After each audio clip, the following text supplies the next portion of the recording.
Bayangkan, seorang pria tua renta hanya duduk di teras rumah yang sudah ia tempati sejak muda. Tapi datanglah 3 orang pemuda dan memukulinya tanpa ampun. Mereka bilang ia maling, padahal rumah itu miliknya sendiri sejak 50 tahun lalu. Apa yang sebenarnya terjadi? Siapa mereka yang tega melakukan itu?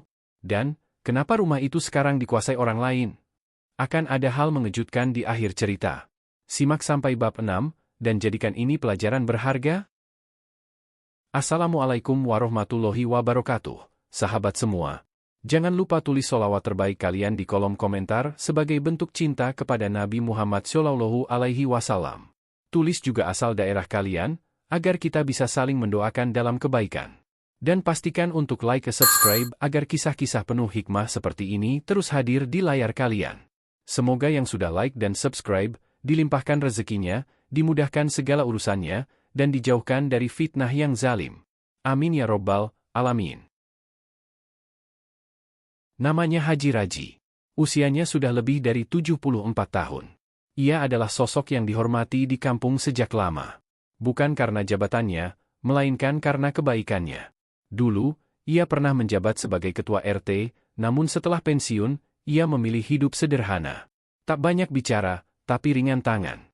Rumahnya adalah rumah kayu klasik peninggalan orang tua, berdiri di sudut kampung dengan halaman luas dan pohon mangga yang sudah berusia puluhan tahun.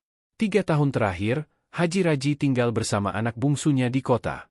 Anak-anaknya ingin ia dekat dengan fasilitas kesehatan karena usianya yang makin renta. Tapi suatu hari, rasa rindu pada kampung halaman menuntunnya kembali pulang. Ia menumpang mobil bak terbuka dari terminal, lalu berjalan kaki menuju rumahnya. Jalanan kampung banyak yang sudah berubah. Rumah-rumah baru mulai berdiri, beberapa bertingkat, beberapa berarsitektur kota. Tapi rumahnya, ia harap, masih tetap seperti dulu. Saat sampai di depan pagar kayu yang sudah mulai lapuk, Haji Raji menghela napas dalam. Pohon mangganya masih ada. Daunnya lebat, buahnya bergelantungan. Teras rumahnya tetap sederhana, dengan kursi bambu di sudut. Haji Raji membuka gerbang kayu perlahan dan duduk di bangku itu, seperti yang biasa ia lakukan setiap pagi dulu. Ia tersenyum kecil, mengelus kepala kucing kampung yang mendekat, sambil mengucap pelan, "Alhamdulillah, rumah ini masih berdiri." Namun baru saja ia bersandar sejenak, 3 pria muda datang dari arah jalan. Salah satunya mengenakan celana training ketat, 2 lainnya berbadan besar dan berkaus oblong. Mereka berhenti tepat di depan pagar rumah dan menatap Haji Raji dengan wajah curiga. "Hei, siapa lo?" bentak salah satu dari mereka. Haji Raji berdiri pelan. "Saya, Raji. Saya pemilik rumah ini." "Pemilik? Hahaha, jangan ngelawak, kek. Ini rumah Bos Harun. Lo ngapain duduk di sini?" "Saya yang bangun rumah ini sejak tahun 1970, nak." Ini, belum sempat selesai bicara, salah satu dari mereka mendorong tubuh Haji Raji hingga jatuh ke tanah. "Kakek gila? Kalau nggak cabut sekarang, kami seret ke kantor polisi." Dan yang terjadi setelah itu lebih parah dari sekadar kata-kata. Haji Raji dipukuli, ditarik dari kursi, dijambak dari belakang, dan ditendang hingga kemeja lusuhnya robek. Warga yang lewat hanya menatap. Tak ada yang berani menolong. Haji Raji berteriak, namun suaranya tenggelam dalam amarah orang-orang yang bahkan tak mengenalnya. Ia tak mengerti. Rumah ini adalah miliknya. Dulu ia membangun dari nol. Batu demi batu ia angkut sendiri. Atap rumah ini pernah bocor dan ia tambal dengan tangan sendiri. Tapi sekarang, ia dianggap penyusup di rumah yang dibangun dengan darah dan air matanya. Tak lama kemudian, seorang pemuda kampung bernama Arul melihat keributan itu. Ia mengenali wajah tua yang terbaring di tanah. Ia berlari menghampiri, lalu berteriak, "Stop! Ini Pak Raji. Ini mantan ketua RT kita." Para pemuda itu terdiam sejenak. Tapi dengan enteng salah satunya berkata, "Kalaupun dia dulu tinggal di sini, sekarang ini rumah orang lain. Suratnya atas nama Bos Harun. Mau bawa dia kemana aja, terserah." Arul memapah tubuh Pak Raji yang lemas dan berdarah di pelipis. Di dalam hatinya, ia menyimpan satu kalimat. Bagaimana bisa seorang pemilik rumah dianggap maling di rumahnya sendiri? Dan dari titik inilah, sebuah kisah kezaliman yang lama tersembunyi mulai terungkap perlahan. Sebuah cerita tentang bagaimana keserakahan bisa menghapus sejarah, dan bagaimana hati manusia bisa dibutakan oleh sertifikat yang dimanipulasi. Langit sore masih menyisakan jingga pucat saat Arul memapah tubuh Haji Raji ke rumah orang tuanya yang tak jauh dari lokasi kejadian. Luka di pelipis pria tua itu sudah dibersihkan, namun luka di hatinya jauh lebih dalam dari apapun yang tampak. Haji Raji duduk lemah di atas dipan kayu. Napasnya berat, tangannya bergetar, tapi sorot matanya tetap tegas, seperti menyimpan sesuatu yang selama ini terpendam. "Pak, ini rumah Bapak, bukan? Rumah kayu itu. Kenapa sekarang bisa atas nama orang lain?" tanya Arul pelan, sambil menggenggam tangan Haji Raji. Pria tua itu menatap kosong ke arah dinding. Kemudian perlahan ia mengangguk. "Ya, rumah itu dibangun almarhum ayah saya tahun 1959. Waktu itu, saya masih muda, ikut gotong royong pasang batu pertama. Setelah beliau wafat, saya rawat, saya perbaiki, sampai akhirnya jadi tempat saya dan istri membesarkan 5 anak." Arul menelan ludah. Ia tahu, jawaban yang akan keluar berikutnya pasti menyakitkan. Tapi 2 tahun lalu, datanglah 2 orang laki-laki. Berpakaian rapi. Mereka bilang utusan dari yayasan sosial. Katanya, pemerintah sedang menggalakkan program bantuan tanah untuk masjid, dan rumah saya salah satu yang terdata bisa dialihfungsikan sebagai bukti dukungan umat. Arul terkejut. "Jadi, mereka minta sertifikat?" Haji Raji mengangguk pelan. "Saya orang tua, Rul. Saya kira mereka betul. Mereka minta pinjam sertifikat, katanya cuma untuk difotokopi. Nanti akan dikembalikan. Saya percaya, karena mereka bawa nama masjid." Lalu Haji Raji menunduk. Suaranya mulai tercekat. "Setelah itu, tak ada kabar. Saya tinggal ke kota untuk berobat. Saya pikir sertifikat masih aman. Tapi ternyata, setelah saya kembali dan coba menelusuri ke kantor kelurahan, nama saya sudah tidak tercatat lagi. Sertifikat sudah dibalik nama, atas nama Harun." Arul mengepalkan tangan. Ia tahu nama itu. Harun adalah pengusaha tanah lokal, dikenal sering membeli properti warga untuk dijadikan rumah sewa elit. Tapi tak ada yang tahu bahwa ia sampai memanipulasi sertifikat dari orang tua kampung dengan modus bantuan sosial. "Lalu, bagaimana bisa?" tanya Arul, suaranya bergetar. "Di suratnya, ada tanda tangan saya. Tapi saya tidak pernah merasa menandatangani apapun kecuali fotokopi KTP, jawab Haji Raji lirih.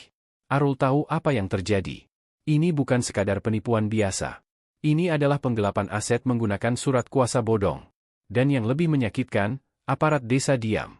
Karena Harun, dikenal, dermawan, setiap ada acara. Malam itu, Arul tidak bisa tidur. Ia memutar ulang kejadian siang tadi di kepalanya. Wajah Pak Raji, darah yang mengalir dari pelipisnya, dan tatapan kosong warga yang menonton tanpa berani bergerak. Besoknya, Arul mengambil keputusan. Ia mendatangi kantor kelurahan. Ia ingin salinan sertifikat rumah Haji Raji. Tapi pegawai di sana hanya menjawab datar.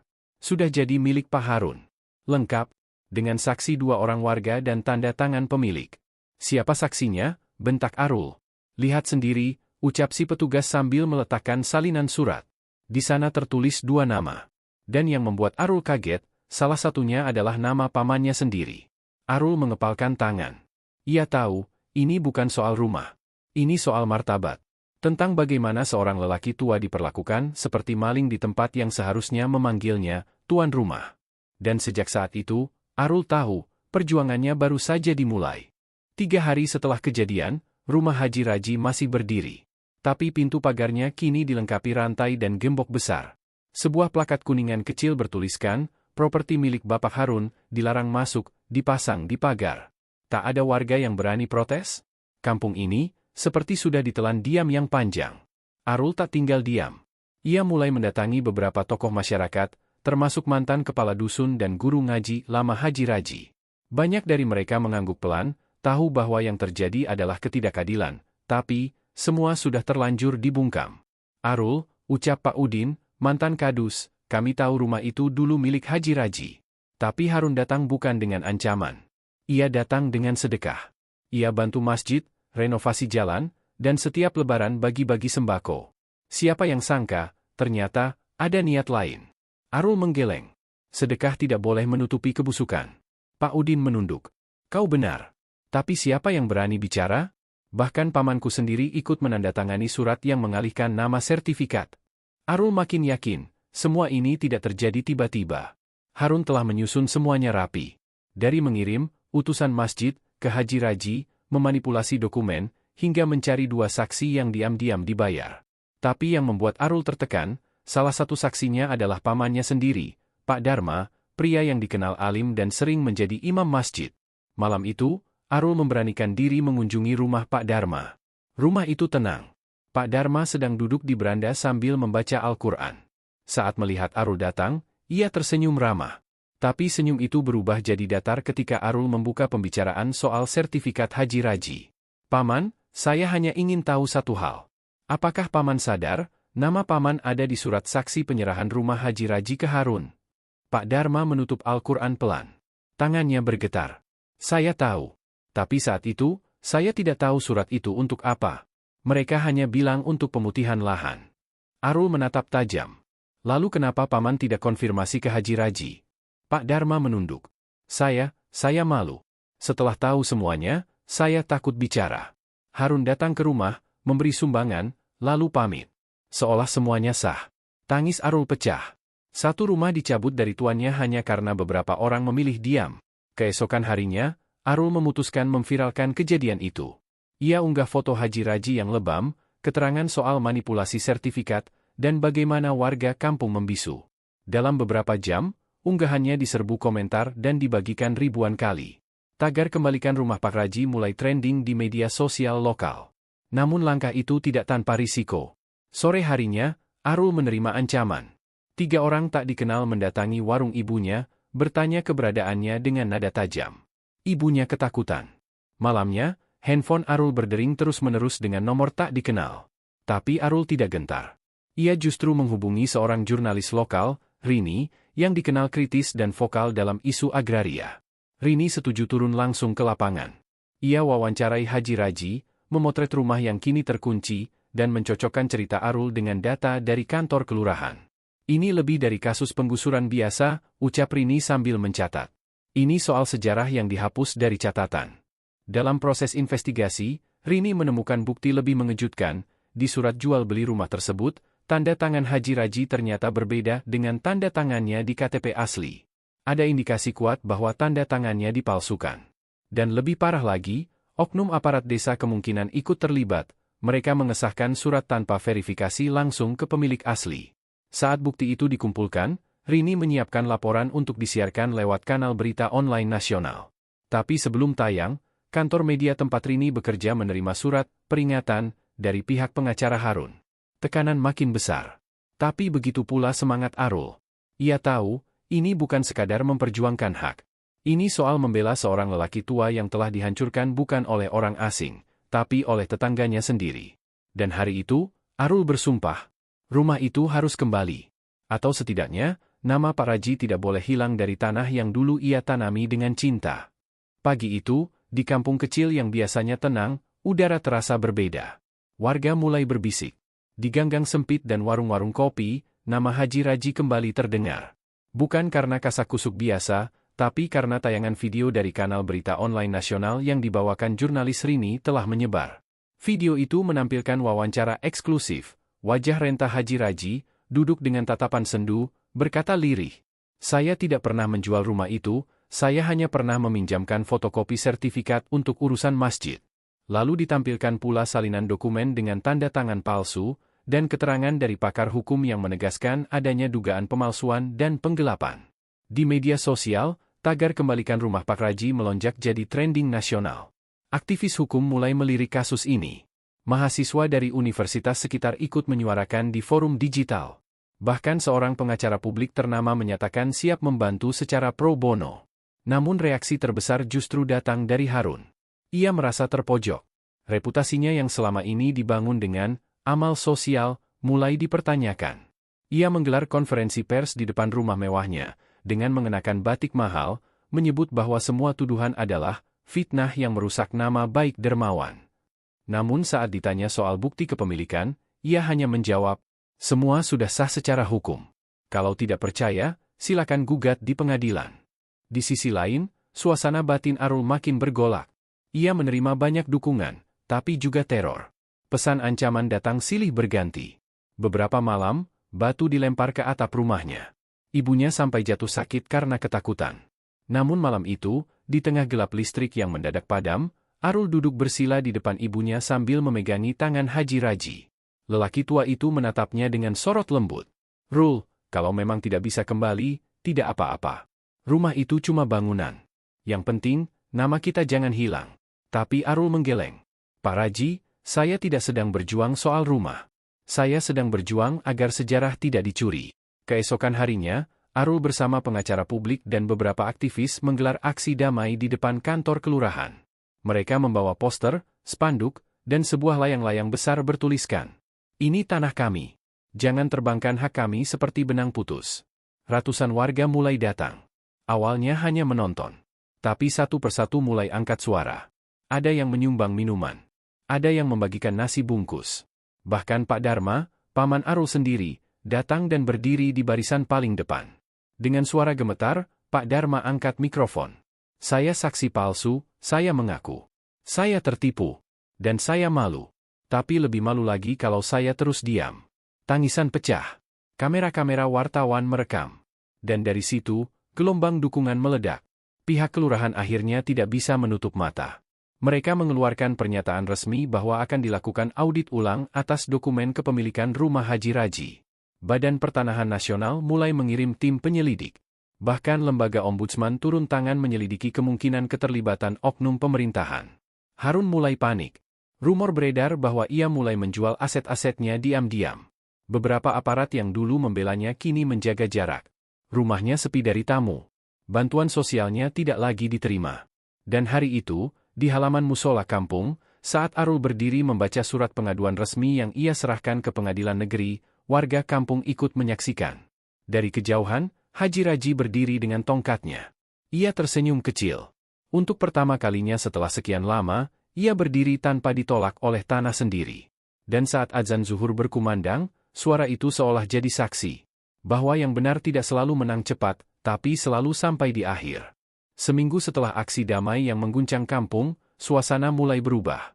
Warga tak lagi diam. Setiap warung mulai memutar ulang video Pak Dharma yang mengaku jadi saksi palsu. Anak-anak muda mulai berani bertanya kepada RT dan kelurahan soal pengelolaan data tanah. Nama Haji Raji pun tak lagi sekadar kenangan, ia kini menjadi simbol dari warga kecil yang bangkit melawan ketidakadilan. Namun perubahan ini ternyata mengusik pihak tertentu. Sore itu, Arul mendapat undangan tak biasa. Seorang pria berjas datang ke rumahnya, memperkenalkan diri sebagai penengah dari pihak Harun. "Kami ingin menyelesaikan masalah ini secara baik-baik," ucapnya sopan, sambil menyerahkan kartu nama dan sebuah undangan makan malam di sebuah restoran mewah di kota. Arul menatapnya curiga. Tapi ia tidak langsung menolak. Ia tahu, kadang pertempuran tak hanya terjadi di jalan atau kantor kelurahan, tapi juga di meja makan dengan senyum manis yang menyimpan racun. Malam itu, Arul datang. Ia mengenakan kemeja sederhana. Di meja bundar, ia disambut oleh pria tinggi berperut buncit, Harun sendiri. Wajah Harun terlihat ramah, bahkan berusaha seperti sahabat lama. "Arul, saya tahu kamu anak muda cerdas. Kamu sayang sama Pak Raji, saya paham. Tapi saya juga punya banyak karyawan yang butuh kerja. Banyak proyek saya yang harus jalan."